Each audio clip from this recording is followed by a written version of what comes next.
if brands don't know social media is important, I don't think you can educate them on that fact. Honestly, by now, if they don't know, if 5 years ago, if they didn't know, I'd be a lot more understanding. I Yeah, get but it. it's to the point whereby it's mandatory, almost mandatory to have Yes, yeah, some it's form of exactly. presence.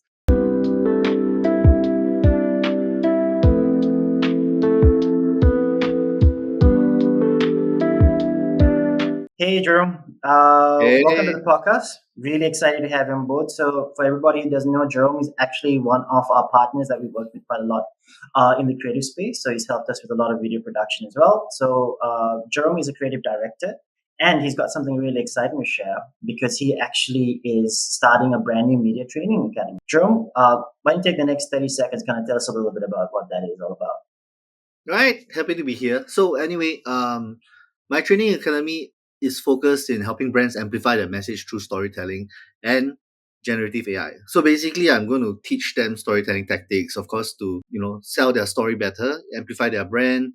Because I hang around with a lot of entrepreneurs and speakers and people who try to brand themselves, and the main problem that they have most of the time is content creation. But generating ideas, and a lot of them find a very steep learning curve. So I am combining the whole idea of storytelling tactics with generative AI to reduce this learning curve and kind of like reduce the excuses, more of like get companies to embrace AI and use them as a work buddy rather than be so Got it. afraid of it. I mean, it's interesting the way that you're positioning it is basically you're going to chastise companies into saying, actually understand what we do versus just saying, hey, I've got $50. What can we do?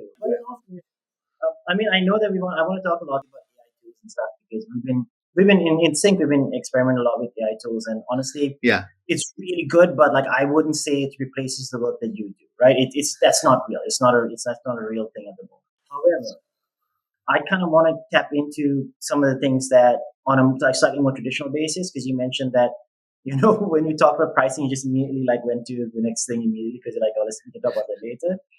But maybe just tell me, like, what do clients get wrong about video content for the most part? Like, what are the biggest misconceptions you face? Because I know that I've had these conversations before, but what have you seen on your side? I think the main thing is the value, like the whole value of the product. Like used to be word of mouth, then there's print, and then there's blogs, and then what.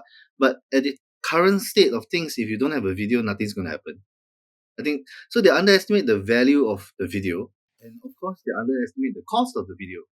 So if you underestimate both of them, then you're never going to be able to put money inside because, like, I don't see this video going to bring me any traction, and this is not going to make money. If I don't make money, then I'm not going to pay money to go make it happen, right? So I think they just underestimate the entire value of having a quality piece of content that represents their brand. Really good point, man. Like we struggle as well with kind of defining value because I've always tried to tie it back to business goals, and I think for the most part we've been successful. But there's always that little bit of a gray area when it comes to some of our clients. But okay, but can I ask you something? How do you measure value of a great piece of video content or content in general? How do you measure that value? Myself, or you're talking about how everybody's Yourself. perceiving it now these days? Basically yourself. If you were to look at something, how would you say that this is great? Or you created something, you say this is like a piece of art, you should pay me $2 million, you're a moron. I have to say I have some biases, right?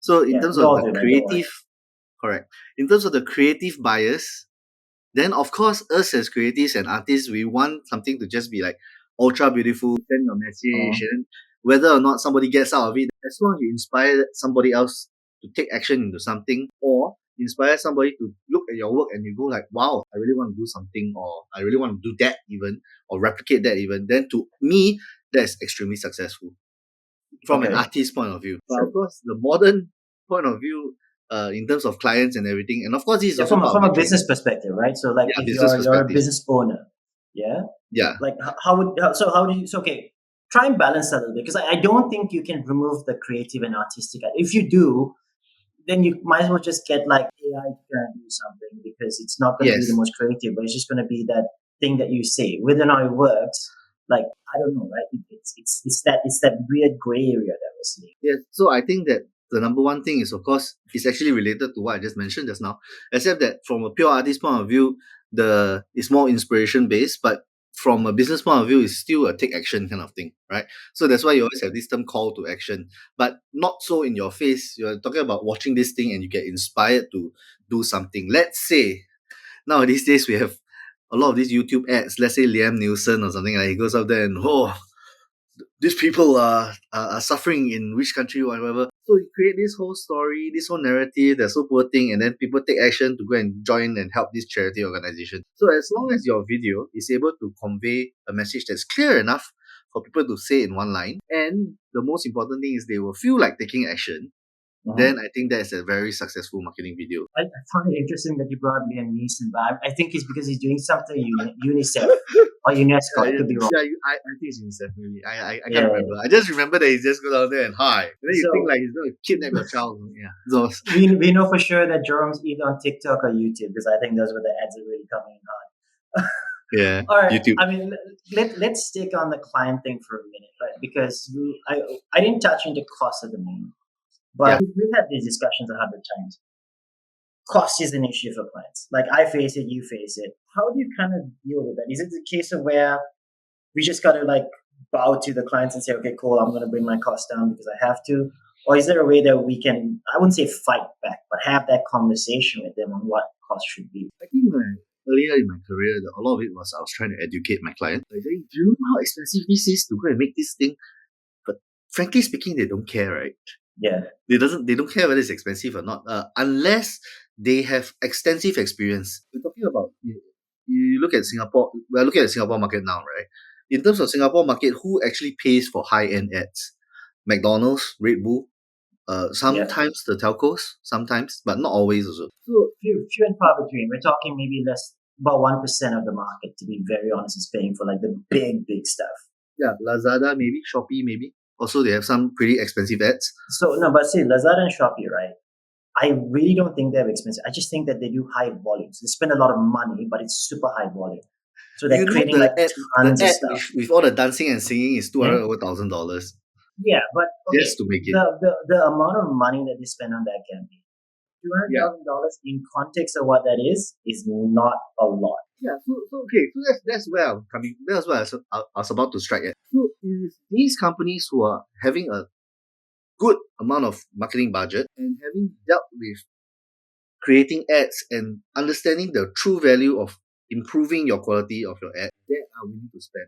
Whereas no matter how much I educate the not so experienced, so when they're not so experienced in the cost of creating things, then no matter how you educate it doesn't matter. Right? So at the end of the day, they are always trying to look for ROI, but in marketing, you from a PR perspective, you know very clearly that I've dealt with clients that you create an ad for them and their sales increases, and the moment their sales increases after playing your ad, then you go, hey, look, my ad increased your ROI by 25%. And then they reply, no, it's not your ad, my product very good. Yeah. All right. I see that. Right. We get that. What I always tell clients is you can't have the R without the I, right? They keep on screaming ROI, but I'm like, okay, cool. You gave me a budget that was way too small. I have it in writing, and I said we can't really do much. It won't be. We'll do it, but it's not effective. We're just literally throwing. We're basically taking a cup of water and throwing it at the wildfires, right? It doesn't do anything. It's technically helping, but not really. Because you really want to move the needle where you want to make a percentage increase in something or you want to see a benefit that's long term, you kind of got to put some effort into it, like investment into it. I want to hear the conversation a little bit. So we are talking about now clients and what the issues they are facing, right? So rather than the two marketing / video content people like saying how, nobody understands this. I think the whole reason why I'm creating my current training institution and this brand, which is trying to get companies to amplify their own message and give them a sort of training. I'm not cutting our own jobs. I'm embracing the whole thing and creating training for companies to amplify their message themselves. I don't see like training programs like this actually reducing the jobs of proper content creators and video. Correct. I see them honestly, I see them increasing value for them because at no point, unless you're going for like a 1 year or 2 year program where you're learning software, you're learning hardware, you have to have like a sound guy, everything. you sound like you had to learn all about the technical aspects of the software, hardware, and the actual planning and the filming and the production side of things. You're never going to replace that, right? What you're telling them is, hey, here's how you can judge value. Here's how you can create value. Here's what actually goes into it. Now you can do a really simple social media video for you because you understand the basics of it. Yeah. But if you want to create something of value, you can do it now a lot easier. At least that's how I see it when you were telling me about your program, right? But I'd love to hear a little bit more because, and we'll get into this right after because we're going to talk about AI and basically how it's messing up everybody, right? But it's really important, I think, that there are industries where lack of education helps you with making money. Lack of education from your clients helps you make money because you can basically sell them everything. But then in the creative and marketing space, lack of education to me is the biggest detriment because they don't value what they do or what you can do. And also embracing the current media platform. Right. So like for instance, it's 2025. Social media is definitely unavoidable. That's what I think. I've got a really strong opinion about that. If brands don't know social media is important, I don't think you can educate them on that fact. Honestly, right now, if they don't know, 5 years ago, if they didn't know, I'd be more understanding. I'd be like, okay, cool. I get it. It's to the point whereby it's almost mandatory to have some form of presence. If you can't educate them that social media is important, so if they don't know already, there's very little education you can do because it's honestly like trying to tell your 85-year-old grandma, this is what you should, like, grandma, this is how you do a TikTok dance. She'll be like, what the hell? I lived through the war, right? So, but I have an actual case study for you, right? Please go ahead. So my case study is Singapore Press Holdings. I've got nothing bad to say about this speech. They're amazing. I've got nothing bad to say about them too, but we can learn some things from how they have progressed through the years. So, how much money would you think they were making in 2012? Oh, so much more money. 2009, let's say. How much do you think? Mm-hmm. You can Google these facts. No idea. 1.3 billion in revenue. 1.3 billion. The first time they had a drop was something 2012. So they were all the way up, blue chip, all the way to 2009, 10, 11, 12. Then 12 onwards, they started their first decline. And then by 2019, from 1.3 billion, they're only making 200 plus mil. And then by 2020, negative 83 mil. And now they are a different company. They are a non-profit. And the reason why I brought this up is not so much of trying to, hey, your company is doing this, doing that. But the problem was that actually they were kind of too late on the social media curve when they are a news channel. They are news and broadcasting thing. Their ideas was that, social media is scattered, it's saturated all over the place, it's not curated, it's too short, it's getting too little expense. But the point is that you're actually underestimating your audience. Oh, 100%. They missed the boat on that. Yeah. I mean, it's common knowledge, right? It's not an insult. It's just, it did happen, yeah? They focused on trying to replicate a newspaper experience online. So never mind social media. They missed the boat on digital, like a lot. Their digital platforms didn't do that well for a long time because they kind of missed the boat. And now everyone's forced to follow this. Give SPH a break in the sense that they're not the only ones across the world. Like so many people missed the boat on it. And it's also because they were so scared of what it would do to their company and the structure and the comfort that they had, right? Yeah. Imagine making hundreds of millions of dollars and then someone tells you, hey, you better change everything because you guys are going to get screwed in 2 years' time. Yeah. Like, I'd be like, get up, right? If I was in a position, I'd probably tell them to get up. So you've got 30 years of increase and then suddenly in 10 years, you drop to a negative. That's just how it is. And now everybody is forced to adopt social media because that is where your voice is being heard. It doesn't matter not whether it's saturated or not. Social media is the most current news. Oh, I've got a funny story, and I can't bring up the brand name, but we had experience with a client that they wanted us to create social content, right? But they were like, cool, let's focus on video. They're like, no, we want traditional social content and video, right? So social video, we go filming with cell phones, we get interesting lighting, come with trending stuff. They're like, yeah, okay, obviously we can do that.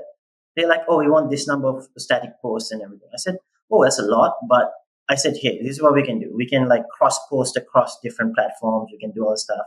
Don't worry, those will count your numbers. And I was very clear that's what we wanted to do. the moment the project started, it became this thing where it would take 3 days to get the concept approved, then another 2 days to get, and this is, by the way, a static post that is going to get 5 likes. And then to get and they call it a script sometimes, or they call it like, for just for the caption or for the, like the words that are going to be on the infographic or the image.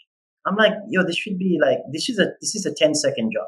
Yeah. It's literally, the caption can be really short. We don't need to hashtag stuff. It'll just be like a really interesting thing that, you can forward to people, you can push. Let's try and create some engagement. Let's use the videos as a way to drive organic traffic to the platform. No, like every post took like 4 days to get approved with multiple complaints, like, what does this mean? What does that mean? Like, what are you trying to say? We're like, oh, okay. And then I was like, are we doing a real bad job? Like, I literally would have conversation, like meetings with my team saying, are we sucking at everything that we're doing? Then we got to look at their existing stuff, right? It was like social media from like the 19, like I missed that a little bit because I looked at specific examples that they had sent and things that showed. I didn't do a deep dive into their socials because I was really looking more at the video content, which they've never done before. So we were literally going with a blank slate. I said, let's go with a blank slate. Let's create everything for them because they've admitted that they were getting things wrong. They just wanted us to replicate what they were doing, but for some reason make it better. And I'm like, I can't do that. Like, what you're doing isn't working, right? It was so Yeah. silly because every single department, right, would have like a different process. So we had to go through different people to get different things approved. And the team at one point was just saying, I don't know what's going on. And I was like, oh, neither do I. This is more complicated than when we're working with like regional accounts across like 6 markets, which we do. Those are easier because if they collate everything internally, all the approvals are done fast and for everything. This was because it's social content. It's meant to be fast, fun. You put something that doesn't work, cool. Let's get something else. Let's get something faster. Let's make it interesting. Let's make it engaging. But they were like, no, I think like, can you place the logo on the left side? We're like, yes, but can you, like, do you prefer left, right? We have to decide on every post. And I remember a conversation. I remember looking at my team. We were on a video call, right? And I saw all Yeah. of their eyes just roll to the back. I was just like, oh no. Like, I hope the client didn't see that. I think we should have been more professional, but like, I was just like, I can't do this anymore. Like, it was hard, man. It was challenging because the understanding of what social was wrong. It was just like a wrong concept and idea of it. No, but I do share a lot of these types of case studies publicly with our clients, with our customers, and with everyone else because Right. it's always good for them to know. I'd rather say, hey, we sucked at discount because of this reason. Sometimes Right. it's our fault, sometimes it's their fault. But let's be Right. fair and let's be honest. Yeah. Right. Okay, cool. Hey, man, I really want to touch on the AI stuff, and I know that you've got a really tight deadline, but I really want to touch on the AI stuff because we've been using AI tools. So when Sora.com, we've been using that. I've subscribed to HeyGen. Yeah. Got some really nice pictures from there, which they don't allow me to download, so I need to screen grab them. And then I've been using a bunch of like Halio, I think I forget the name now, and Luma Labs. I've been using all these guys, right? Which is like, I want to kind of get You're your really throwing yourself understanding. out there. Oh no, it's fun. I do it. I literally do it on my off time, like on weekends. Yeah. I'm making funny videos and sending it to my friend. Yeah. And then he's telling me, you're almost 40, right? Can you stop doing it? I'm like, too late. That's right. Well, what's your thought about it, man? Because it is taking over a lot of stuff, and we're seeing it replacing staff that do like administrative tasks already. So that's already happening in Klarna, already happening in Morgan Stanley, already happening in all these companies, big companies, not just like your small startups that can't afford to hire people. I just did a conference recently for Citibank. I think they're the official first MNC that has a international advertisement that was fully AI generated. So they were treading the line in terms of, I mean, text to image, whatever, right? But using AI generative images, end of the day, what AI is a collective of stuff, then of tokens that you kind of mash together and create something. So there's a whole controversy in terms of the licensing and the copyright and all that kind of thing. And Citibank, I think they are the first one to pull off a multi-million-dollar ad globally, right? Makes sense. So- No, it'll happen. Nothing bad will happen to Citibank, by the way, because there's no Yeah. regulation around it. Yeah. They cannot regulate it accurately. So Yeah. they made a smart business decision in my view. Yeah, definitely. And the ROI from the ad was ridiculously high. I forgot the actual stats, but it was good. Sorry, get me back on track again. So we're talking about So what's my basically, thoughts. what are your thoughts on usage of AI tools now? So come at it from a professional standpoint of being a video production guy, basically Yeah, being a creative lead, and then yeah. come from it maybe from a more emotional standpoint of you crying late at night with your in the shower or something like that. Like where do you stand on everything? Okay, so this question actually has been asked. So I've been training professional tools for about 8 years to wannabe professionals, and this question has been asked to me constantly. Like, what are the free tools? Is AI going to take over your job? Yep.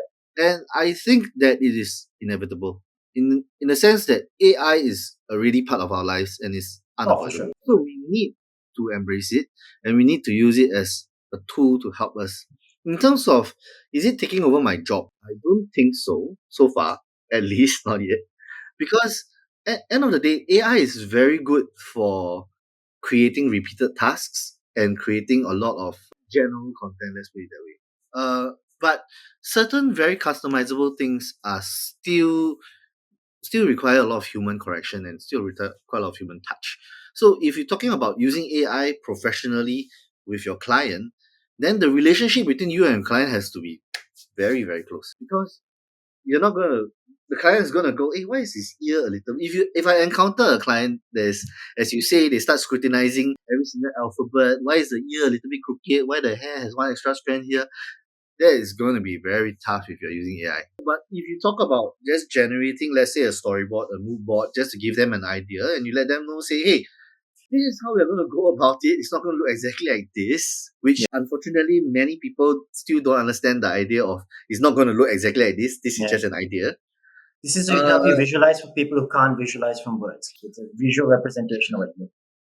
yeah, but still you get all sorts of people. So end up, I think the most important thing when we talk about our human touch, right, is that us as a creative director, us as a creative ourselves, that's living and breathing, we still need to have an ultra tight bond with our client. They need to give us some space, and then we will have to incorporate AI for sure because it just speeds up everything and just helps you open your mind. I feel like you need to know how to use your tools correctly in order to get the maximum effect.